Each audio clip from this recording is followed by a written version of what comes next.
Hey, my name is Cal Merritt. I'm 31 years old, and I run a small residential locksmith operation out of Denton, Texas, a rented bay behind a strip of older storefronts on the south side of town. Nothing fancy. A white cargo van with a magnetic sign on the door, a workbench covered in key blanks and cylinder pins, and a rotary phone I keep meaning to replace because it still works, and I'm not someone who fixes things that aren't broken. I got into locksmithing the way most people fall into trades, through someone else's need. My grandfather locked himself out of his house when I was 12, and while we waited for help to arrive, he showed me how the wafer stack in a cheap padlock worked by feel alone. By 14, I could pick most residential locks in under 2 minutes. By 22, I had a license and a client list. I don't talk about it at parties because it makes people uncomfortable in a way I've never quite understood. I know how to get inside things that aren't supposed to open. That's the work. Most days look the same. I'm up by 6. Feed the dog, a large gray mutt named Hardware who I got from the shelter 4 years ago. Load the van with whatever jobs are scheduled, and drive. New deadbolts for a woman who's changing the locks after her divorce. A rekeyed entry set for a landlord who lost a tenant and doesn't want to think about who still has keys. A commercial master key system for a dry cleaner on the east side who paid me in cash and 2 free garment bags. I stop for coffee around 9, come home by 6 most evenings, make something on the stove that involves 1 pan and minimal cleanup. Eat standing up at the kitchen counter with Hardware watching my every bite with the absolute certainty that he will eventually receive something. Watch whatever's on. Sleep. The phone doesn't light up much after 9. That's just how it is. I'm not lonely in some obvious way. I have a best friend named Dario who I've known since we were 14, who calls me every Thursday like he's scheduled it in a calendar app, and who has been telling me for the past 3 years that I need to, in his words, get back out there. I'm not sure where there is.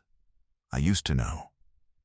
When I was 26, I was engaged to a woman named Kelly who taught 2nd grade and made her own pasta on Sundays. She died in a car accident on I-35 3 days before Thanksgiving 4 years ago. The other driver was fine. I got the call at 2:17 in the morning, and I drove to the hospital in my work boots because I couldn't find my shoes. I'm fine now. That's not a performance. I'm genuinely, quietly fine, in the way a house is fine after it's been emptied and cleaned and the windows have been open long enough to get the smell out. Functional, livable, just a little too quiet for one person. That Friday in mid-March, Dario called on a Thursday as usual and mentioned, almost at the end of the conversation, almost like it was a footnote, that his mom was thinking of switching locksmiths. I laughed. "Tell her to call me. She's particular," he said. "Old lock on the back door's been giving her trouble. She wants someone she trusts. She trusts me. She's met you twice, Cal. I fixed her fence gate that one time." There was a pause. "She wants to meet you first. Like, have a conversation first." I told her that's not really how locksmiths work. "Tell her I'll come by Saturday." I knew Dario's mom the way you know a friend's parent from a careful distance. Her name was Vera. She was 53, and she'd raised Dario mostly alone after his dad left when Dario was 9. I remembered her from 2 or 3 events over the years. Dario's graduation, a backyard cookout once, a Christmas party where she'd brought tamales that vanished in 20 minutes. She was quiet in a particular way. Not shy, not distant. The kind of quiet that meant she was paying attention. What I did not know, what Dario had absolutely not mentioned, was that she had a daughter. I pulled up to the house at 10 on Saturday morning. It was a small frame house on a wide lot, maintained with the careful pride of someone who couldn't afford to let anything slip. Fresh paint on the front door, potted plants on the steps, a birdbath in the yard that had recently been cleaned. I knocked and waited. The door was opened by a woman about my age, maybe a year or two younger. Dark hair pulled back in a knot that had started coming loose, probably from whatever she'd been doing before I knocked. She was wearing a faded green shirt with the sleeves pushed to the elbows, jeans with what looked like dried paint on the knee, and no shoes. Her eyes were brown and quick and slightly startled in a way she immediately controlled. "Locksmith?" she said. "Cal Merritt." She looked at me for one beat longer than was entirely neutral, then stepped back. "She's in the kitchen. I'm Marta. I'm visiting." The back door, as Dario had said, was giving trouble. The cylinder had worn over years of use, until the key would turn only if you held the handle at a precise upward angle while applying lateral pressure with a thumb. Most people learn to live with this. It is not a mystery to me. Locks fail gradually, in ways their owners adapt to so slowly they stop noticing the degradation until a stranger points it out. Vera stood in the kitchen with her hands around a coffee mug and watched me examine it. "How long has it been like this?" I asked. 2 years, maybe 3. "Have you been doing I mimed the handle lift?" She smiled. "Every single time. You've trained yourself to compensate for a broken mechanism. That's impressive and also unnecessary." I set my bag down. "I can rekey it, replace the cylinder, or swap the entire lock set. The lock set's original to the house, late 70s. I can match the style if you want to keep it. Or modernize." "Keep it," she said, without hesitation. I started taking the lock set apart. Marta came through the kitchen twice, once for a glass of water, once for something from a drawer she located, with the ease of someone who knows exactly where things are kept. She moved around the kitchen without interrupting anything, which is a skill more people should have. On her second pass, she stopped and looked at what I was doing. "What's wrong with the cylinder?" "Wafers are worn. Driver springs are probably weak too. Cylinders out of spec from use. Can you fix it, or do you have to replace it?" I looked up. "Replace it." Fixing a worn cylinder takes longer and costs more than a new one, and the result isn't as reliable. I paused. "I could show you the inside of the old one if you want." She tilted her head slightly, like she was deciding if that was condescending or genuine. "Yeah," she said. "Actually, yes." I pulled the old cylinder out and set it on the counter and pulled the housing apart so she could see the pin stacks and the worn driver pins. "See these gaps?" I said.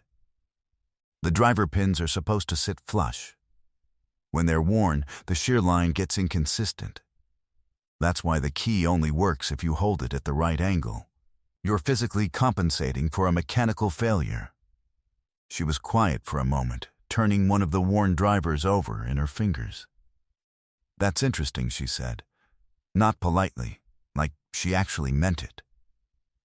I was there for about an hour, long enough for the new cylinder to be fitted, tested, and confirmed smooth, long enough for Vera to tell me about the other locks in the house, and ask about rekeying the front as well, which I said I could do while I was here, and did.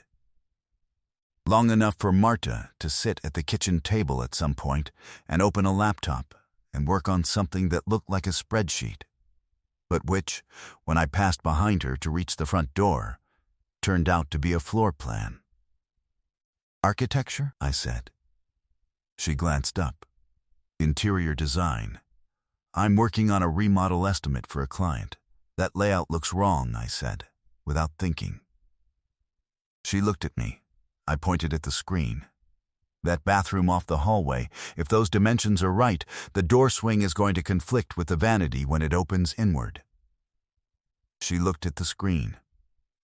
Looked at me. Looked at the screen again. She scrolled to the dimensions key. Did the math in her head. Said, Then, I've been staring at this for an hour." "Fresh eyes," I said. She turned in her chair. Do you design rooms on the side, or is this just a general spatial awareness thing?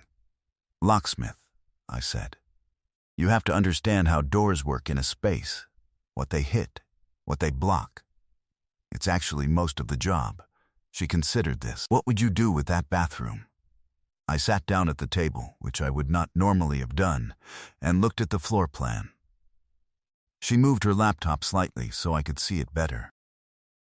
We talked about the bathroom for 15 minutes. It was the kind of conversation that starts on one track and quietly slides onto another, without either person deciding that's what they want to do. At the end of it, she had 2 alternative door swing solutions, and I had accepted a cup of coffee from Vera, who brought it without being asked, and then disappeared with the precise discretion of someone who had been watching the situation develop with calm approval. I almost left then. I had 2 other jobs that afternoon.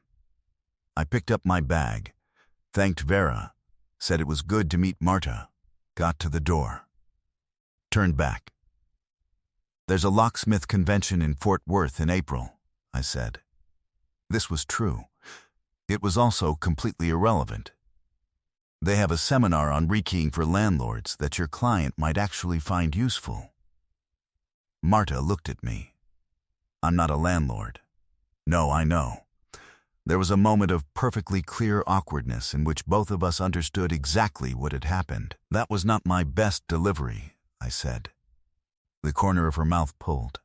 No, she agreed. But I'm in the book under Studio Marta Reyes, if you think of a better one. I thought of a better one in the parking lot of my second appointment, while Hardware watched me from the passenger seat with his head cocked. I texted from the parking lot. Rekeyed locks are only good if you don't give the key to someone who shouldn't have it. Thought about asking if you'd want to get dinner sometime. This is my better delivery. She did not text back for 3 hours, which I spent trying not to check my phone and failing every 40 minutes. That's marginally better, she finally wrote. Friday, the first dinner was at a taco place on the north side that she'd picked. Loud and bright and full of families on a Friday night, which turned out to be exactly the right environment, because it meant we were talking across a moderate amount of noise, and neither of us could perform quietness or mystery. We just had to speak clearly. She told me she'd grown up in Denton, left for school in Austin, come back 3 years ago after her father died and her mother was alone. She'd built her client base slowly, and now had enough work that she'd hired an assistant. She was proud of this in a measured way that suggested she'd had people underestimate her before, and had stopped expecting them not to. I told her about the locksmith work. She asked good questions, not polite ones, real ones. She wanted to know how I thought about security from the inside, whether most homeowners actually understood what a lock was supposed to do, whether I had ever failed to get into something. Once, I said. A safe that belonged to an estate. Wrong combination, no backup key, original manufacturer out of business. I drilled it eventually, but it took most of a day. What was inside? $40,000 in cash and a sealed envelope that the family's lawyer took without opening in front of me. She stared at me. You're serious? Completely, she laughed. It was a real laugh, the kind that surprises the person having it. I filed this away carefully. By the end of the second taco, I had told her about Hardware, about my grandfather, about the way I ended up in this town, and stopped moving. By the end of dessert, she'd told me about her last relationship, which had ended 2 years ago after the man she was with had taken a job in Denver and expected her to follow without a conversation, and hadn't understood why she wouldn't. Did he ask? I said. He announced, she said.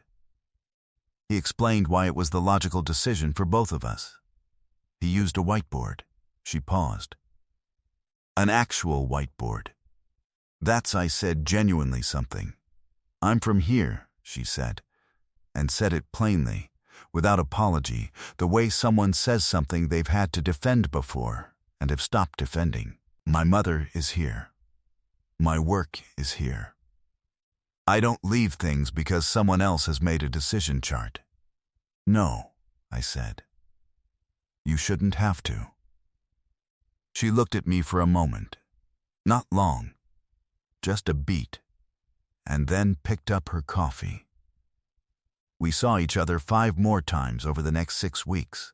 A hardware store of all places, where I was picking up cylinder pins and ran into her looking at cabinet hardware for a client. And we wandered the store for 40 minutes critiquing the locks in the display cases. A walk through the neighborhoods east of downtown where the old craftsman houses were, which she knew better than I did because she'd renovated 2 of them. A movie she'd wanted to see that I sat through with reasonable attention and she watched with total focus, and afterward talked about for 30 minutes in the parking lot in a way that made me think she saw everything at once. A dinner at her apartment where she made enchiladas, and I brought a bottle of wine I'd had too long, and she said I needed new wine choices, and I agreed. A Sunday morning at a farmer's market where I carried things, and she talked to vendors she knew, and introduced me to 3 people as my friend Cal, which was accurate, and also felt smaller than what I was starting to suspect it was. I knew something had shifted around week 3. We were sitting on her back porch after the enchilada dinner, her with a second glass of wine and me with the last of mine, and she said, quietly, apropos of nothing that had been said in the preceding few minutes, "My mom likes you." "I like her," I said. "She told me about a photo of you." Dario had sent one. Some group thing, I don't know. She was looking at the yard. She sent it to me and said, "This is the man you should know." I was visiting that weekend and she showed me the photo and said something. She stopped. What did she say? The pause was long enough that I thought she'd decided not to tell me. She said, "He's the man I'd leave everything for, if I were 30 years younger." She said it carefully, like she was lifting something fragile. My mother has never said anything like that about anyone. She barely comments on people. She saw something. I didn't say anything for a moment. "What did you see?" I said. "When you opened the door that first morning." She turned her head slightly. Someone who was going to be honest about the lock. Then, quieter. Someone whose face looked like someone I could trust. I don't know how else to say it. You looked settled, somehow, like a house that's been lived in right. She paused. "I'm aware that's strange. It's not strange to me," I said. "I make my living reading what doors are hiding." She was quiet for a moment. I haven't said that to anyone before. "The thing about the house? Any of it?" She looked at her glass. "I've been careful for a long time. The Denver thing it wasn't just him. I was already being careful. I'd been careful before that. Someone I was with a long time ago." She stopped. "He was the kind of person who talks over whatever you're feeling until you can't hear yourself think. By the end I didn't know what I wanted, because every time I tried to have a preference it managed. She found the word like she'd been looking for it for a while. I've been rebuilding that for 2 years. Knowing what I actually think. Not performing certainty, but actually having it." "I believe you," I said. She looked at me. "I believe all of it," I said. "The careful part, the rebuilding. I believe you know what you want now."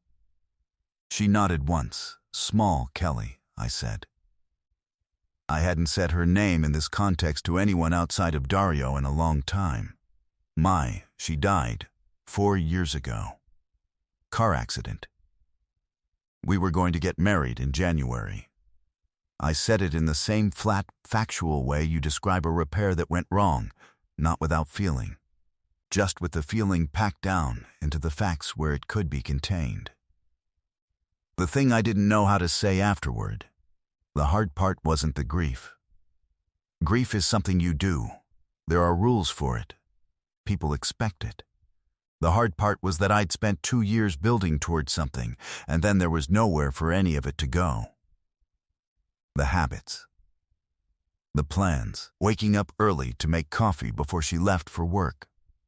All of it just remained, with nothing to attach to. That's the part I've been sorting through. She didn't say anything. I felt her hand move on the arm of her chair, and then it rested on my forearm, briefly, and then she moved it back to her glass. She didn't explain the gesture, and I didn't analyze it. I try not to let it make me cautious, I said. But I know it does sometimes. Yeah, she said. Softly, I know what that's like. We sat on the porch until the night got cold, and then she said I should probably head home before Hardware ate the couch, and I said that was probably right. And neither of us moved for another 10 minutes. The problem arrived, as problems do in this city, through a phone call on a Thursday. Dario called, but not for the Thursday call. It was a Tuesday, and his voice had the particular flatness that means he has bad news he has been sitting on. "There's something I should have told you," he said. The something was a man named Garrett. He was 42. Smooth in the particular way of men who sell things for a living. And he had been Marta's boss before he became her boyfriend, before he became her ex. She'd left the firm when they broke up. He was the man who had talked over her feelings until she couldn't hear herself think. He had recently, in the last 2 weeks apparently, decided that the breakup had been a mistake and had begun circling back, initially through professional channels, and then, when those didn't yield results, through Dario. He'd reached out to Dario on LinkedIn. He'd been polite and reasoned. He'd suggested that Marta was in a vulnerable period and that her family might appreciate someone from her history being present. He'd asked if they were still in touch. Dario had not told him anything. But he'd also not told me. "I didn't want to make it a thing," Dario said. "Dario, I know. You need to tell her." There was a pause. "She's going to be furious." "Yes, and she deserves to know." She was, as predicted, furious. Not at Dario, exactly, at the machinery of it. The way Garrett had moved quietly around the edges of her life, gathering contact points, deploying them. She told me about it that Thursday over the phone, and her voice had the particular controlled flatness of someone keeping themselves very steady. "He does this," she said. "He finds the small doors, the ones you're not watching. Tell me if he contacts you directly," I said. "Or your mother." She was quiet. "I can handle it." "I know you can," I said. "I want to know anyway." He showed up at the farmer's market on the second Saturday in April. Marta had a specific vendor she bought vegetables from every week, a young farmer named Rosa, who had become, over the past 2 years, something close to a friend. He had done his research. He was standing at Rosa's stall when we arrived, with the easy posture of someone who has thought carefully about how to appear as if he hasn't. He looked at me. He looked at Marta. He smiled with the particular quality of someone who had expected a reaction and was prepared for both the version where he got it and the version where he didn't. "Marta," he said, like they were old friends running into each other, like this was nothing. She stopped. I felt, rather than saw, the way she straightened. "Garrett," she said, and her voice was completely level. Nothing in it, not hostility, not warmth, just a statement of fact. He was there. "I've been hoping we'd run into each other," he said. He looked at me again. "I'm an old friend of Marta's." I didn't say anything. I set the canvas bag I was carrying down at my side and turned to face him fully and waited, in the way you wait when a lock needs to tell you which pin is binding. "I heard you've been working on some residential projects," he said to her. "The Calloway house on Elm. I know the family. I could put in a word, if you're interested in expanding that relationship." This was the mechanism. This was the small door. The professional favor that cost him nothing and created obligation. Marta looked at him for a moment. "Just a moment. I'm not interested," she said. Flat, simple, no explanation. His expression shifted, barely, but I caught it. He'd expected more to work with. It would be good for the business. "I'm just saying. No strings, Garrett." Her voice was quiet and completely clear. "I left your firm because I needed to work without your involvement. I left the relationship for the same reason. I'm not looking for you to put words in on my behalf anywhere. That's final, and it's not going to change." She picked up the canvas bag from where I'd set it. "I hope you have a good morning." She turned to Rosa's stall. Rosa, who had been watching the whole thing with the alert stillness of someone who had heard some version of this story before, met Marta's eyes and said nothing, just began filling a paper bag with heirloom tomatoes, methodical and unhurried. Garrett stood for a moment. He looked at me. I looked back at him, without any particular expression, the same way you look at a bolt that doesn't want to turn. Calm assessment. No performance. He left. We walked back to the car in the particular quiet that follows the end of something. "That's the first time I've said it that directly," she said, after a while. "I know. I've been practicing. In my head." She looked straight ahead. "I don't know if you heard, but I was pretty good. I felt something loosen in my chest." "You were excellent," I said. "Rosa is going to ask me about you," she said. "She watches everything. What will you tell her?" Marta looked at me sideways. The morning light was doing something precise and unkind to both of us, showing everything. She looked directly at me. "Unhidden, I'll tell her," she said slowly, "that you're the man my mother would have left everything for." I stopped walking. "She saw something," Marta said. "I think she saw that you're," she paused, finding it, "that you're someone who repairs things carefully and doesn't break them to have something to fix." She shifted the canvas bag to her other shoulder. "I've been waiting to see if I was wrong about that. Are you?"